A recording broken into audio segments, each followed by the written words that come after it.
Hello guys, welcome back to our channel simplified study official. तो guys आज की video में हम पढ़ने वाले हैं security analysis and portfolio management की बुक से चैप्टर ग्लोबल इन्वेस्टिंग। तो गाइस आज की वीडियो में इसकी फुल एक्सप्लेनेशन देखेंगे इजी नोट्स के साथ। एंड गाइस एससीपीएम की फुल प्लेलिस्ट का लिंक आपको डिस्क्रिप्शन में मिल जाएगा, जिसमें आपको सारे चैप्टर्स एंड टॉपिक्स मिल जाएंगे। So without wasting our time let's start the video. तो गाइस सबसे पहले हम ग्लोबल इन्वेस्टिंग का मीनिंग पढ़ेंगे। तो गाइस जो ग्लोबल इन्वेस्टिंग है ये काफ़ी ज़्यादा इंपॉर्टेंट पार्ट है इन्वेस्टमेंट स्ट्रैटेजी का।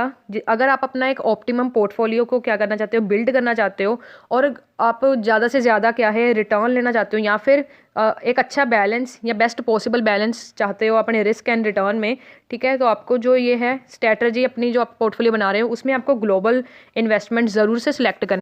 क्योंकि गाइस जो आपकी स्ट्रैटेजी है पोर्टफोलियो की, या कह सकते हैं इन्वेस्टमेंट पोर्टफोलियो की, उसमें ग्लोबली बेस्ड इन्वेस्टमेंट्स होना काफ़ी ज़्यादा ज़रूरी है। उससे आप रिस्क एंड जो रिटर्न है उसे क्या कर सकते हो, बैलेंस कर सकते हो। ठीक है, अब कौन कौन से तरीके हैं जिससे आप इंटरनेशनली आप इन्वेस्ट कर सकते हो। ठीक है, आपकी जो कह सकते हो बाहर की कंट्रीज़ हो गई, उसमें किस तरीके से इन्वेस्ट कर सकते हो। तो टोटल गाइज आपके पास 6 ऑप्शंस हैं बाहर इन्वेस्ट करने के लिए। तो गाइज मैंने पिछली वीडियो में आपको कुछ इंपॉर्टेंट क्वेश्चंस बताए थे ग्लोबल इन्वेस्टिंग के, जिसमें मैंने आपको ये बताया था, एंड में मैंने मेंशन किया था कि जो इस चैप्टर के benefits and way to invest internationally है ना, ये हर बार 20 मार्क्स के लिए आया हुआ है। 5 में आपको बेनिफिट्स आते ही आते हैं, यानी कि एडवांटेजेस इस चैप्टर के, और दूसरा 15 मार्क्स के लिए आपको जो ये मैं आपको पढ़ाने वाली हूँ ना, वेज टू इन्वेस्ट इंटरनेशनली, ये आपको आते ही आते हैं, मतलब 100% आते हैं। कई बार ये हो कि नहीं आते, बट हर साल ये आते ही आते हैं। मतलब इस चैप्टर में 20 मार्क्स तो आपके पक्के हो जाएंगे। तो अच्छी तरीके से इस वीडियो को बिना स्किप किए देखना।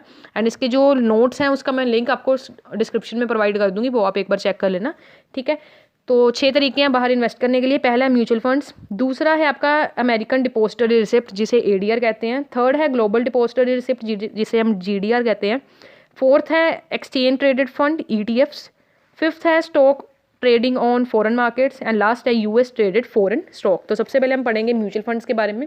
तो गाइस म्यूचुअल फंड्स जो है एक काफ़ी ज़्यादा मोस्ट पॉपुलर वे है जिससे आप इंटरनेशनली इन्वेस्ट कर सकते हो म्यूचुअल फंड्स के थ्रू। ठीक है, एंड इसमें क्या कर सकते हो आप, इस टाइप ऑफ इन्वेस्टमेंट के लिए आपको एक एक्सेस करना होगा, स्टैंडर्ड ब्रोकरेज अकाउंट को एक्सेस करना होगा। एंड इंटरनेशनली अगर आप इन्वेस्ट करते हो थ्रू म्यूचुअल फंड्स, उससे आपका जो रिस्क है ओवरऑल वो क्या हो जाता है, थोड़ा लो हो जाता है आपकी इन्वेस्टमेंट के लिए। जो म्यूचुअल फंड्स है वो आपको डिवर्सिफिकेशन प्रोवाइड करता है, जिससे आप अपने गोल्स को अचीव कर सकते हो, या रिटर्न जितना आप चाहते हो वो ले सकते हो। एंड म्यूचुअल फंड्स का एक टाइप है ग्लोबल फंड, जिसमें आप क्या कर सकते हो, एंटायर ग्लोब, मतलब जितने भी देश इस दुनिया में कंट्रीज़ हैं उनमें आप क्या कर सकते हो, इन्वेस्ट कर सकते हो ग्लोबल फंड्स के थ्रू। ठीक है, और यहाँ पे कोई रिस्ट्रिक्शन नहीं है कि इस रीजन में या इस कंट्री में आप इन्वेस्ट नहीं कर सकते हो। तो कोई डिफरेंट अब हम पढ़ेंगे different kinds of funds, mutual funds देखेंगे। पहला है ग्लोबल फंड, जो मैंने आपको बताया, इसमें आप फॉरेन कंपनीज़ में इन्वेस्ट कर सकते हो, बट सिर्फ इसमें क्या है, सारी कंपनीज़ में आप इन्वेस्ट कर सकते हो पूरे ग्लोबली, बट सिर्फ यूएस कंपनीज़ को छोड़कर। नेक्स्ट है आपका इंटरनेशनल फंड। इंटरनेशनल फंड में भी आप डिफरेंट डिफरेंट कंट्रीज़ में कंपनीज़ में इन्वेस्ट कर सकते हो, बट वो आउटसाइड द यूनाइटेड स्टेट्स होनी चाहिए। नेक्स्ट है रीजनल और कंट्रीज़ फंड। इसमें बेसिकली आप जो कंट्रीज़ हैं जो लोकेट कर रही हैं पर्टिकुलर जोग्राफिकल रीजन, या जैसे कि यूरोप हो गया या अमेरिका हो गया, एक सिंगल कंट्री के अंदर आप क्या कर सकते हो, इन्वेस्ट कर सकते हो। मान लो आपको यूएस की कंपनी में या यूरोप में आपको इन्वेस्ट करना है, ठीक है, तो जो रीजनल एंड कंट्री फंड है एक रीजन के अंदर या एक विद इन द कंट्री आप क्या कर सकते हो, इन्वेस्ट कर सकते हो। नेक्स्ट है आपका इंटरनेशनल इंडेक्स फंड्स।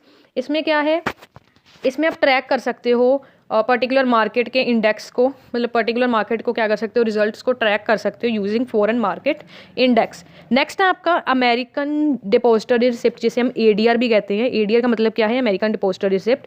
जो स्टॉक है मोस्ट फॉरेन कंपनी का, जो अगर आपको यूएस मार्केट में इन्वेस्ट करना है या स्टॉक में इन्वेस्ट करना है, तो आप किसके थ्रू कर सकते हो, एडीआर्स के थ्रू कर सकते हो, यानी कि अमेरिकन डिपॉजिटरी रिसिप्ट के थ्रू कर सकते हो, जो यूएस डिपॉजिटरी बैंक्स जो हैं उसे इशू करते हैं। हर एडीआर जो रिप्रेजेंट करता है एक या उससे ज़्यादा शेयर, फॉरेन स्टॉक या फिर फ्रैक्शन ऑफ शेयर को रिप्रेजेंट करता है। मतलब आपके पास एक एडीआर है, उसका मतलब है आप एक शेयर या उससे ज़्यादा शेयर को क्या कर रहे हो, ओन कर रहे हो। ठीक है, अगर आपके पास एक एडीआर है तो आपके पास राइट है कि आप फॉरेन जो स्टॉक है उसमें क्या कर सकते हो, उसे ऑब्टेन कर सकते हो। ठीक है, बट ये देखा गया कि जो यूएस इन्वेस्टर्स हैं वो काफ़ी ज़्यादा मोर कन्वीनियंट हैं अगर वो एडीआर को ओन करते हैं। ठीक है, अब एडीआर को ओन करने के अगर आपके पास एडीआर, उसके कुछ एडवांटेजेस हैं। जब आप एडीआर यानी कि अमेरिकन डिपॉजिटरी रिसिप्ट को बाय एंड सेल करोगे तो आपके जो डील्स हैं, आपकी सेटलमेंट है वो किस में होगी, यूएस डॉलर्स में ही होगी। नेक्स्ट है डिपॉजिटरी जो बैंक्स हैं वो कन्वर्ट कर सकते हैं अपने डिविडेंड को या अदर कैश पेमेंट को यूएस डॉलर में। ठीक है, नेक्स्ट है जो डिपॉजिटरी बैंक हैं वो अरेंज करते हैं जिससे आप क्या कर सकते हो, वोट कर सकते हो अपने शेयर्स को जैसे आप इंस्ट्रक्ट कर रहे हो। ठीक है, नेक्स्ट है डिसएडवांटेजेस ऑफ एडीआर। इसका क्या क्या डिसएडवांटेजेस है। पहला है ये लॉन्ग टाइम लगता है कि आपको इन्फॉर्मेशन आपके पास रिसीव हो। ठीक है, काफ़ी लंबा समय लग जाता है इसके लिए। ठीक है, टाइम कंज्यूमिंग कह सकते हो सारा प्रोसेस है जो एडीआर का। और डिपॉजिटरी बैंक है वो फ़ी चार्ज करते हैं अपनी सर्विसेज के लिए। ठीक है, और डिविडेंड में से ये क्या करते हैं, फ़ीस को लेस करके आपको देते हैं। ठीक है, नेक्स्ट है global depository receipt. Global depository receipt एक नेगोशिएबल सर्टिफिकेट है जिसे कौन इशू करता है, इंटरनेशनल बैंक एक कंपनी को करते हैं against certain number of share. और गाइस जीडीआर अलो करता है एक इन्वेस्टर को किसी भी कंट्री के कि वो किसी भी कंपनी का शेयर परचेज कर सकता है। ठीक है, कोई भी कंट्री के related without losing the income और ट्रेड फ्लेक्सिबिलिटी। जीडीआर को हम क्या कहते हैं, इंटरनेशनल डिपॉजिटरी भी कहते हैं। यानी कि इसे जीडीआर को दूसरा नाम क्या है, इंटरनेशनल डिपॉजिटरी रिसिप्ट या फिर यूरो डिपॉजिटरी रिसिप्ट करके अगर आपको कोई क्वेश्चन आएगा तो आप समझ लेना जीडीआर का पूछा जा रहा है। ठीक है, इसके एडवांटेजेस क्या है, इससे आप फॉरेन कैपिटल मार्केट को एक्सेस कर सकते हो। विजिबिलिटी जो है इशूइंग कंपनी की वो इंक्रीज होती है, कैपिटल इंक्रीज होती है क्योंकि आपको फॉरेन इन्वेस्टर्स मिल रहे हैं। ठीक है, जो हमने ये एडवांटेजेस पढ़े ये इशूइंग कंपनी को है। Next advantages of GDR to investor. Investors को क्या एडवांटेजेस है, पहला डिवर्सिफिकेशन से क्या होगा, रिस्क रिड्यूस होगा। नेक्स्ट है मोर ट्रांसपेरेंसी आपको मिलेगी एंड आपका डिविडेंड क्या होगा, प्रॉम्प्ट होगा। नेक्स्ट है exchange traded fund. Exchange traded funds को हम ईटीएफ भी कहते हैं और ईटीएफ कह सकते हैं म्यूचुअल फंड से थोड़ा सिमिलर है, बट इसके कुछ जो कह सकते हैं फीचर कुछ डिफरेंस हैं। सबसे बड़ा डिफरेंस है ईटीएफ एंड म्यूचुअल फंड्स का कि जो ईटीएफ है उसे आप ट्रेड कर सकते हो स्टॉक एक्सचेंज में। इसका मतलब है आप बाय एंड सेल कर सकते हो ईटीएफ को स्टॉक एक्सचेंज मार्केट में।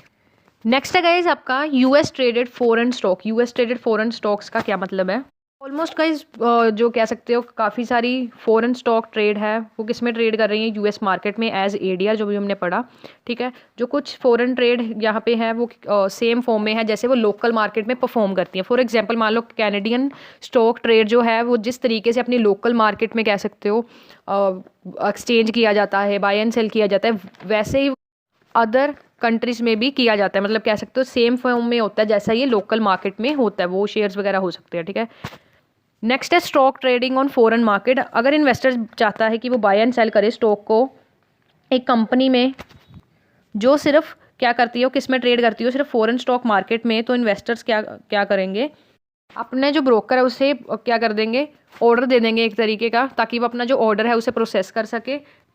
पर गाइज इस तरीके की जो फॉरेन कंपनीज होती हैं वो अपनी रिपोर्ट्स को फाइल नहीं करती हैं एसईसी यानी कि stock and exchange commission of US के, इसलिए जो इन्वेस्टर्स है उसे अच्छे तरीके से रिसर्च करनी चाहिए अगर उसे इन्वेस्टमेंट वगैरह करनी है। ठीक है, कोई भी इन्वेस्टमेंट डिसीजन लेनी है तो उसको खुद अपने कह सकते हो लेवल पे रिसर्च करनी है और ऑलवेज श्योर करना चाहिए जिस ब्रोकर के साथ वो डील कर रहे हैं वो रजिस्टर होना चाहिए एसईसी के साथ। ठीक है, तो ये हमने ऑप्शंस पढ़े जो मैंने आपको कहा 15 मार्क्स के लिए क्वेश्चन आता है, यही वाला था। ठीक है, यहाँ तक। नेक्स्ट है बेनिफिट्स ऑफ इंटरनेशनल इन्वेस्टिंग। क्या क्या बेनिफिट्स हैं इंटरनेशनल इन्वेस्टिंग के। पहला है इन्हांस्ड रिटर्न पोटेंशियल, क्योंकि गाइस देखो अब अगर हम बाहर करेंगे, बाहर ग्लोबली इन्वेस्ट करेंगे, उससे क्या होगा, हमारा रिस्क मतलब डिवर्सिफिकेशन हमें मिलेगी, रिस्क कम होगा और हमारे रिटर्न बढ़ने के जो चांसेस है वो क्या हो जाएंगे, ज़्यादा हो जाएंगे। ठीक है, नेक्स्ट है गाइस लो वॉलेटिलिटी। तो कई जो इंटरनेशनल फंड्स होते हैं वो ज़्यादा वॉलेटाइल होते हैं एज़ कम्पेयर टू अगर हम डोमेस्टिक फंड्स की बात करें, क्योंकि इसमें हमें ग्रेट डिवर्सिफिकेशन के साथ साथ हमारा जो रिस्क है वो क्या होता है, कम होता है। रिस्क कम होगा अगर हम डिवर्सिफिकेशन ज़्यादा करेंगे तो काफ़ी ज़्यादा चांसेस होते हैं कि जो हमारा रिटर्न है वो इंक्रीज़ हो जाए। नेक्स्ट है टैक्स रिडक्शन। काफ़ी कंट्रीज़ जिसे हम टैक्स हेवन्स भी कहते हैं वो टैक्स इंसेंटिव्स प्रोवाइड करती हैं फॉरेन इन्वेस्टर्स को, ताकि ज़्यादा से ज़्यादा जो फॉरेन इन्वेस्टर्स हैं उनकी कंपनीज़ में, उनकी कंट्री में क्या करें, इन्वेस्ट करें। नेक्स्ट है डिवर्सिफिकेशन बेनिफिट। डिवर्सिफिकेशन बेनिफिट का आपको मैंने बताया, ये डिवर्सिफिकेशन मतलब अगर आप अलग अलग पोर्टफोलियो में, अलग अलग कंट्री में अगर आप इन्वेस्ट कर रहे हो तो मान लो अगर एक में आपको लॉस भी हो गया तो दूसरे में आपको रिटर्न अच्छा आ जाएगा, तो आपका लॉस अच्छे तरीके से डिवर्सिफाइड हो जाएगा। ठीक है, नेक्स्ट है कि अट्रैक्टिव अपॉर्चुनिटी अब इंडियन सिक्योरिटी मार्केट की अगर हम बात करें, किसी भी कंट्री की करें, आप एक कंट्री में अगर इन्वेस्ट कर रहे हो सकता है आने वाले समय में कुछ अनसर्टेनिटी आए जिससे मार्केट सारा डाउन चलेगा तो आपका तो सारा पैसा डूब जाएगा। तो अगर आप अलग अलग कंट्रीज़ में ग्लोबल इन्वेस्टमेंट करोगे तो आपका क्या है, चांसेस है डिवर्सिफिकेशन के कारण वही सारे पॉइंट कह सकते हो रिपीट होकर आ रहे हैं, ठीक है। आपको हेडिंग्स वगैरह याद कर लेनी है। नेक्स्ट है बेनिफिट फ्रॉम एक्सचेंज रेट। जैसे मैंने आपको बताया ADR जो है, अगर आप उसे बाय एंड सेल करोगे तो आपको डॉलर्स में सेटलमेंट होगी। तो आपका तो बेनिफिट, आप इंडिया में बैठे हो, आपको डॉलर्स में सेटलमेंट हो रही है तो आपको फ़ायदा ही है ना। तो गाइस ये थे इसके benefits and ways to invest internationally, या फिर option available to invest internationally. Hope so video अच्छी लगी होगी गाइस। अगर वीडियो अच्छी लगी हो तो कमेंट करके ज़रूर बताना। एंड गाइस आप हमें इंस्टाग्राम पे फॉलो ज़रूर कर लेना। इंस्टाग्राम पे हमारा इंस्टाग्राम पेज है @simplified_study official, जिसमें आपको नोट्स ये वाले मिल जाएंगे। साथ साथ इंपॉर्टेंट क्वेश्चन भी वहाँ पे डे टू डे बेसिस पे अपलोड करते रहते हैं। तो आप हमारे जो फेसबुक एंड इंस्टाग्राम पेज को फॉलो कर ले। तो आज की वीडियो में इतना ही। फुल प्लेलिस्ट का लिंक डिस्क्रिप्शन में है। Thanks for watching.